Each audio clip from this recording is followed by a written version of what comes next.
Welcome back to the channel. At Tonight's episode is titled Something Lurks at Midnight. It's from an anonymous user. Our writer has asked to remain anonymous for this one, so I'll do my best to protect their identity. Let's jump into it. My husband and I had just moved to a new town, and we were in the process of getting our house ready for sale. We needed to clear out the attic and get it ready to be emptied by the real estate crew. My husband suggested that I go up into the attic, while he finished up his work downstairs. He warned me that the attic was full of cobwebs and to watch my head on the way up the ladder. Once in the attic, I turned on the overhead light and started pulling down all of the Christmas decorations and boxes of old photos. As I was pulling down these boxes, I noticed what looked like a loose floorboard. I wasn't paying much attention to where I was walking, and before I knew it, the floorboard gave way and I fell through. I remember looking down at this hole and thinking, I am so screwed.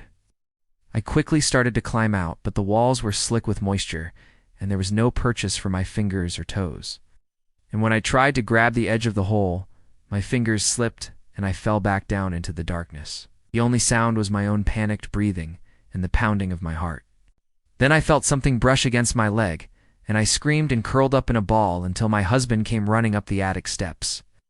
He reached down and grabbed my hand and pulled me up and out of the hole. Relief washed over me as I climbed out to safety, and then fear and disgust. I wanted to look down into the hole, but my husband stopped me and said, "Don't even bother looking because whatever it is down there isn't human." I stared at him in disbelief. What did he mean? Was I seriously being gaslit right now? Because I had most definitely fallen through a hole in the floor, and I hadn't fallen onto a person. He helped me down the ladder and I stumbled out onto the attic floor, trying to shake off the experience. But it didn't help. That's when I saw it. It's in the dust on my legs. There were tiny little pebbles mixed in with dirt. And when I brushed them off, I noticed they were little pebbles of what looked like human skin. My skin crawled and I ran to the bathroom to stare at myself in the mirror. All down my legs were little red dots. They looked like bug bites, but they were too small to be that. And none of them were raised or swollen. They were just little red dots, like someone had punched me with a closed fist. And then it hit me. When I fell through the floor, I had landed on someone or something. And when I tried to scramble out, whatever it was, it had reached out and scratched me with its nails. I tried to call 911, but my husband stopped me. He said, "No, they won't believe us. They'll think we're crazy." But I insisted, needed to report this. Even if they thought we were crazy, at least it would be documented somewhere.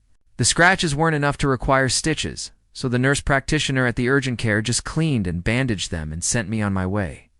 The whole time I kept glancing at the clock, waiting for midnight to roll around, so that I could transform into a werewolf and attack my husband. Just kidding, that didn't happen.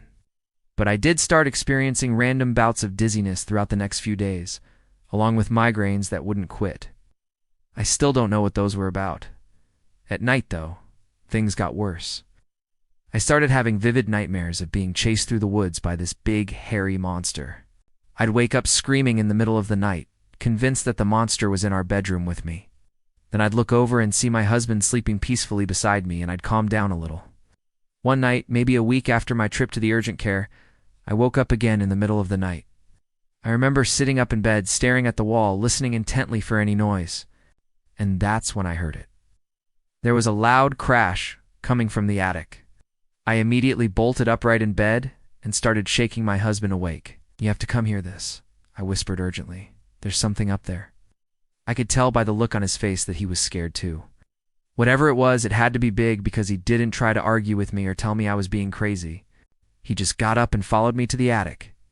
When we got up there, we found that someone had kicked a hole in the drywall and was peering through. Like someone was on the other side and was trying to look in. But it wasn't any critter I'd seen before. I mean, it was big, but not like a raccoon or an opossum big. It was humanoid, kind of, but not quite. We couldn't figure out what it was, so we went back downstairs. We never went back up into the attic. The real estate team showed up and cleared everything out, including the attic. Didn't hold another party after that. The nightmares stopped soon after we moved out of that house. Now, here's the thing. We've been living in our new house for almost a year now. And last night, I was woken up in the middle of the night by nightmares of that same big, hairy monster. I told my husband about it, and he looked at me like I was crazy. Like, I guess he thought I was making it up to get a rise out of him. But I'm telling you that monster is real, and it's not happy that we disturbed it in its home.